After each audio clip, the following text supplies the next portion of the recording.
Welcome to Crossroads. I want to start with some breaking news today. Folks, the special counsel looking into Joe Biden and his family just released a report, and guess what they said? Joe Biden, President of the United States, had willfully, meaning it's criminal, withheld classified documents, but even 8 years ago, his memory decline was so severe that he cannot stand trial. Biden's memory is so bad, he cannot be criminally charged. Now it says Biden's conversations, even back in 2017, meaning when he was still getting ready to campaign, this was like middle of Trump years, right? That his memory issues were often painfully slow, and even then, Biden, they say, was, quote, struggling to remember events and straining at times to read and relay his own notebook entries. That's in 2017, folks. It adds that it is in his more recent interviews with the special counsel, quote, Mr. Biden's memory was worse, meaning he is declining. They say he did not remember when he was vice president, forgetting on the first day of the interview when his term ended. And they say, quote, if it was 2013, when did I stop being vice president? And forgetting on the second day of the interview when his term began. And it notes further in that he did not remember even within several years when his own son, Beau, died. Now look, it gets worse actually. This is in another screenshot that has been making rounds. It says this, if it continues like this is the exact quote, if it continues like this, and then, sorry, it goes on like this for a bit, right? But it notes that if Biden were to stand trial, right, if he were to be criminally charged for willfully withholding documents, which would be a crime, then he would appear before a jury as a, quote, well-meaning old man with poor memory. And it notes that jurors would probably assume reasonable doubt, meaning they'd think that maybe he's not really capable of standing trial. In other words, the jurors would get this, opinion of him, they're suggesting. And it also adds, it would be difficult to convince a jury that they should convict him, by then a former president, well into his 80s, of a serious felony that requires a mental state of willfulness. Now look, what this suggests, and this is the special counsel report, this is an official government level pseudo-legal document, right? It is now suggesting that Biden does not have the, in their exact words, mental state of willfulness. He does not have a mental state of willfulness. And it suggests also that Biden is guilty in willfully withholding classified documents on Afghanistan several years back, but that he cannot be charged criminally because he is mentally unfit to stand trial.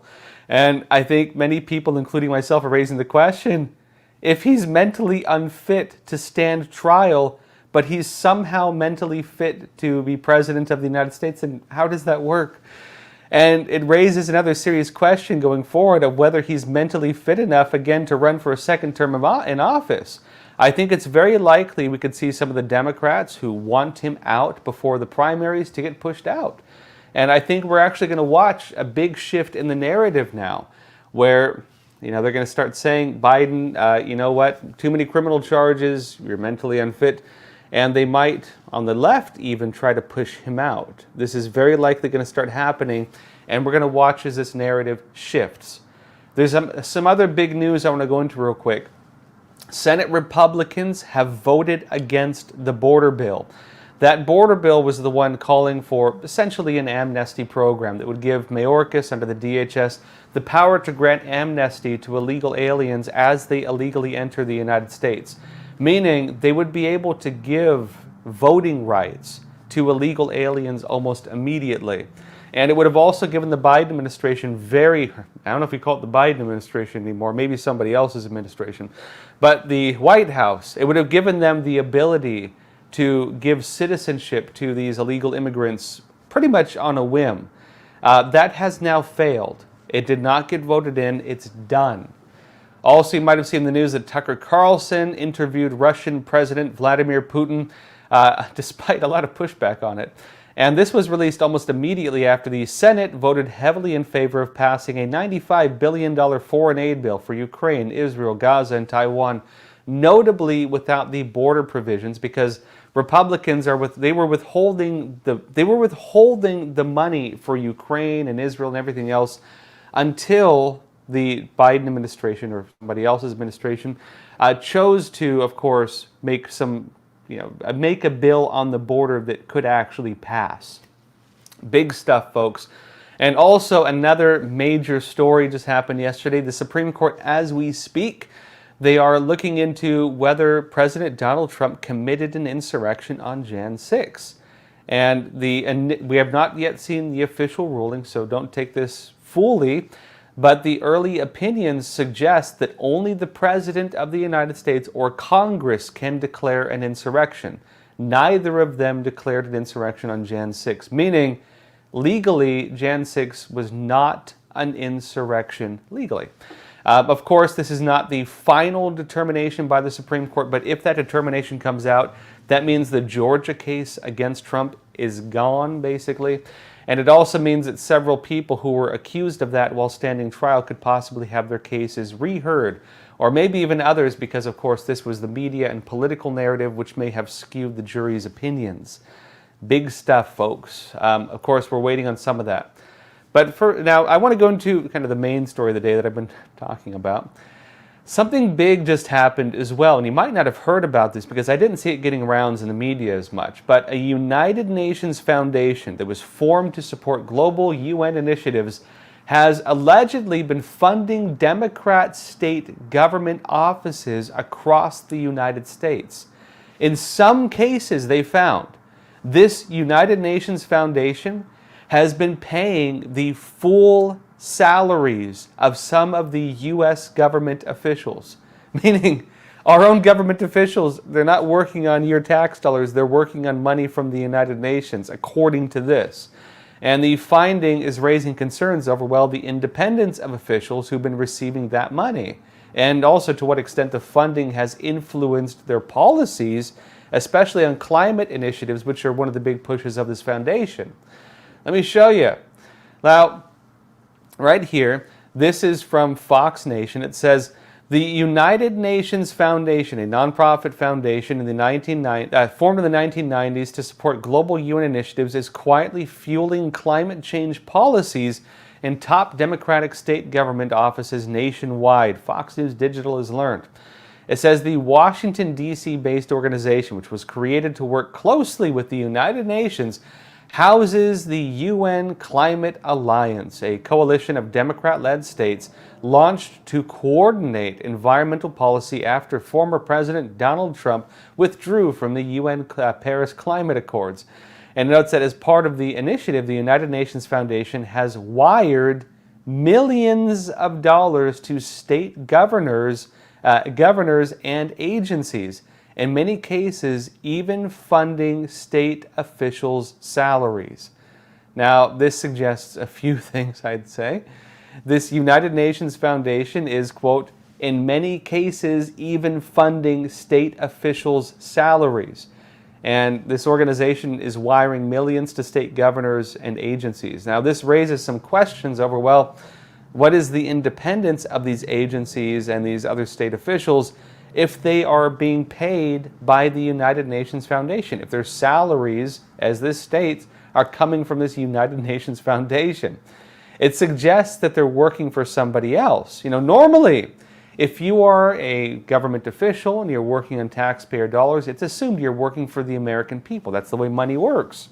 If you're being paid by somebody, it's fair to say that you're working for the person who pays you. If you work in, 7-Eleven, you probably, you're getting paid by 7-Eleven, you work for 7-Eleven. You get paid by Starbucks, you're probably working at Starbucks. If you get paid by the United Nations, who are you working for? You tell me. Now, in my opinion, anybody taking this money, anybody who's received it, should actually also have to register as a foreign agent, in my opinion. Because really, the way that the Foreign Agent Registration works, right? You have to register under FAR, the Foreign Agent Registration Act. Under the law, if you were to take money from a foreign entity, whether it be a government or a foreign business enterprise tied in with the government, like maybe the United Nations, with the purpose, right, of having you push a political agenda, meaning you are advocating for a foreign interest, that makes you legally a foreign agent. So that raises the question then, to what extent does the United Nations qualify as this? Because of course the United Nations presents an interesting challenge to the idea of being a foreign agent, since it heavily represents the interests of foreign countries. Notably, if you were to work at the United Nations, you would actually have to sign an agreement stating that you no longer recognize the devotion to your home country, and you've instead turned it to this globalist organization. The idea of that being that while you're at the United Nations, you're representing global interests, not the interests of one specific country. But of course, if you have a United Nations Foundation funding and bankrolling and even completely paying the salaries of local officials who are not sworn to protect and uphold the United Nations, but instead sworn to represent the American people, right? A country, not the UN. It raises the question of to what extent were they actually doing that? And of course, if they're serving a foreign interest, does that make them a foreign agent, right? Now, of course, this could also be argued that this is, raising concerns over the problems of lobbyists and the nature of political donations overall, because it's organizations often giving money with a purpose, right? If an organization lobbies the government, very likely they want to push an agenda. They want something out of it. If they bankroll the campaign of a politician, they probably want something in return. This is at least the common understanding of why that money might be given. And this practice overall raises the question of whether there's an understanding, again, in these donations between the recipient and the giver, that the public official then needs to support the policies in favor of the donors. And personally, I'd call that bribery. I'd say that if you give somebody money and you're like, hey, buddy, vote yes tomorrow or vote no tomorrow, or hey, buddy, remember who's paying you, I would call that political bribery.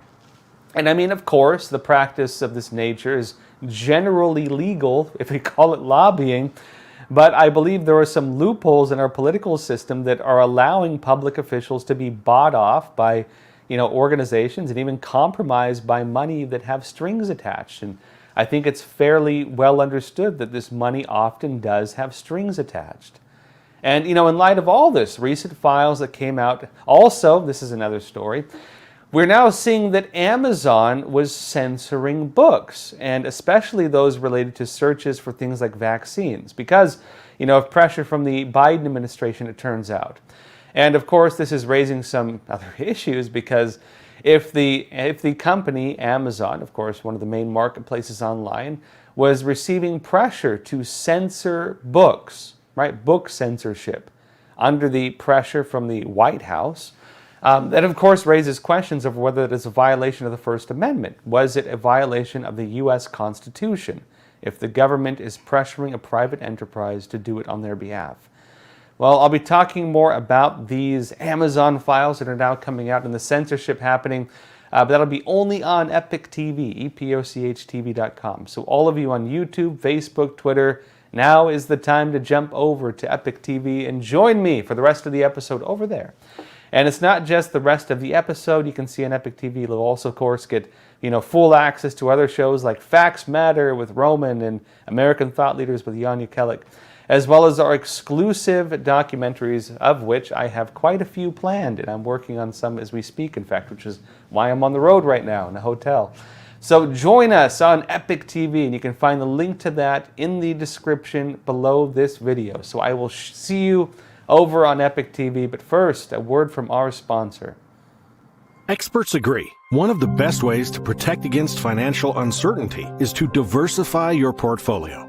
Learn how physical gold and silver can secure your retirement funds from today's economic challenges. With a gold IRA from American Hartford Gold, you can safeguard your wealth with no penalties or taxes when you transfer your current qualifying retirement accounts. Call now and our precious metals specialists will send you a free information kit, no cost or obligation. American Hartford Gold, a trusted industry leader with an A+ from the Better Business Bureau, has a 5-star rating from thousands of happy clients. Whether you are getting physical precious metals in a gold IRA or delivered to your doorstep, we offer only the highest quality gold and silver. For your peace of mind, we also offer a no-fee buyback commitment, a low price guarantee, along with free shipping and free insurance. So don't wait. Call the number on your screen today and secure your financial future.